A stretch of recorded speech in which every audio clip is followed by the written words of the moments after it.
Okay guys, so let's get right on to it. I have a couple of subjects I want to cover. You know I'm going to go as fast as I can, but before I start, you guys know that I've been doing this for almost 7 years, this whole keto thing, with no refeeds, no carbs, no alcohol. I make it through every holiday and trips to Asia, and I'm going to South Africa next month. And I will remain strict keto, and what? I've got energy. And my physique at almost 50 years of age just keeps getting better. So the more I learn, and as you can see, the more healthy I become, or the more fit I become. But I really become fit right there in the neocortex. So let's get right on to it. I want to talk about, and I'll divide up the videos as best I can, but right now I want to talk about thyroid sufferers. And there's this big controversy if thyroid sufferers can do a ketogenic protocol, and you'll hear that you can, and then you'll hear, PhDs saying, no, you can't do that. And then you have other PhDs saying, well, yes, you can, because, gluconeogenesis, which is breakdown of amino acids to convert into sugar, can make you enough sugar for your thyroid without having to eat one drop, which means that you can keto adapt with thyroid disorder. Yes. And I've worked with a lot of people who have hypothyroidism or Hashimoto's that do just amazingly on a ketogenic protocol. But the difference between the person who's freaking out if they can do keto with thyroid and hypo or thyroid or Hashis, and the people who are not, is the real thin line is the person who does their due diligence to research as much as they can, not only about keto in general, but also about their own body. So a lot of you guys are starting to do organic acid testing, which is an amazing way to figure out what the hell is going on with your body. And I know, I get it, we're like cockroaches. We can go on this planet and become obliterated with nastiness and toxins and stress and crap sleep and alcohol and cigarettes and whatever, chemicals.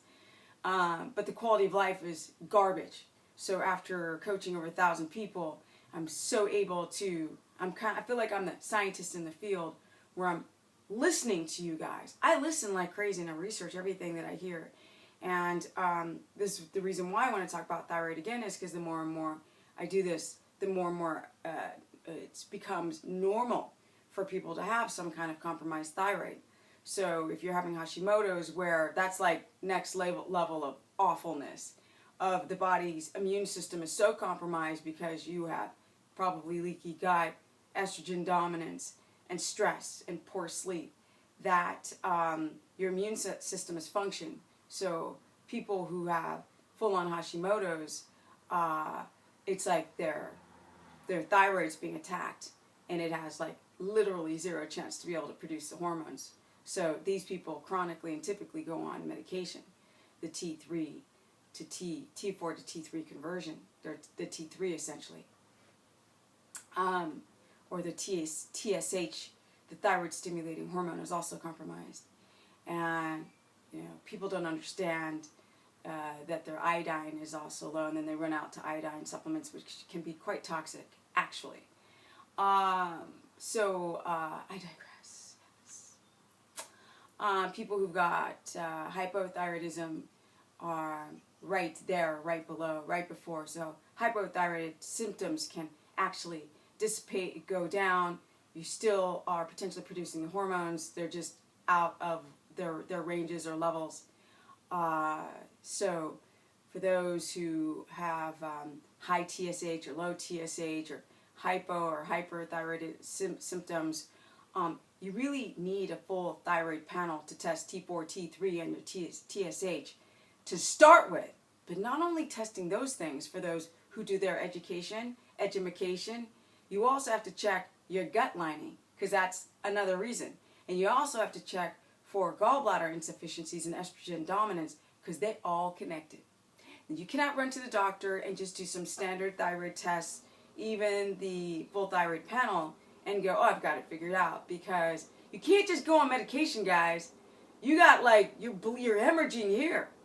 So you go take medication to stop the bleeding here, but the bleeding over here doesn't stop. So people are on these medications forever, and they don't work after a while. They don't work, guys. Ask people who've been on thyroid medication for 5 years. They're like, I don't know if it's working. I don't think so. Because they're using the worst crappy ass duct tape as a band-aid to stop hemorrhaging, and that doesn't work. So what does stop the hemorrhaging? Getting off the processed carbohydrates, obviously. Blood sugar dysregulation, and your adrenals are compromised, and the caffeine, and the alcohol. But when you do a ketogenic protocol, and you know you've got Hashis, graduate your carbs down. Simple. Go slowly. Get your body and the middle of your brain, or your entire brain, to go down slowly in carbohydrates, so it's not a shock to your system to not have its primary freaking gasoline. Because we're trying to get our body to use a new fuel source, which is ketone bodies. So if you do it too quickly, that's a stress response. And how did you develop your Hashis or your hypo or hyper? Stress. The wrong ketogenic protocol can be a stress to the body. Yes.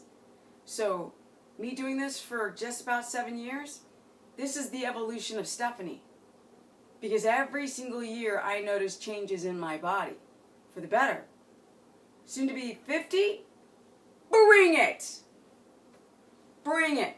I got no fear to turn 50 or 60 or what the hell.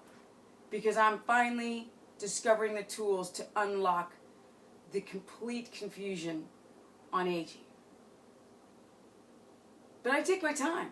The problem with you guys is that you're not taking time. You're in such a hurry to lose weight that you do the wrong application of keto. I don't know how many people I speak to and they still have incredibly high allergenic foods in their diet trying to keto adapt. What's wrong with you guys? You gotta clean this shit up. You won't have a chance. People don't document, they don't journal, they use MyFitnessPal, which is subjective. MyFitnessPal does not get the macros right. How many people use MyFitnessPal or trackers just and put in their own data? Because everybody's in a hurry. Nobody wants to slow down to learn how to do things the right way. Leaky gut is connected to your thyroid, guys. Period. And you have these holes in that mucosal lining. And once you start getting those porous holes, the thyroid instantly freaks out. Very important. Your candida overgrowth. So even if you don't think that you have a cheese intolerance to the casein, it's still a mold, guys.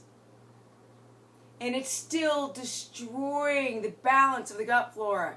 Because you guys have candida. You have parasites. Hello? You all have it. It's just what level do you have the overgrowth? You know, you've got the inactive yeast, and then you've got the fungal freaking gremlin mutation that goes and just completely damages your immune system. The thyroid, your immune system, the thyroid. Hello, guys. How many women have IBS? Crohn's, chronically bloated. Do you have histamine intolerance? I don't know. You have to know, guys. Go and do an organic acid test. Do a comprehensive urinalysis. It's pricey. It's about $325 and worth every penny. Because nothing, you can not put the value on your body. You cannot. You cannot. Because you've got some energy. Had to throw that in. You know what I'm saying? Bring the old stuff back. So, do keto slowly if you have Hashis. Do keto slowly if your hair is shedding. How many girls email me? Oh my God, my hair, even men, my hair is shedding suddenly. Do you know why? I'm like, why don't you guys know your body more? Those are thyroid symptoms. You had a pre-existing thyroid issue that took years to cultivate. So don't ever think that keto did that to you, because it did not.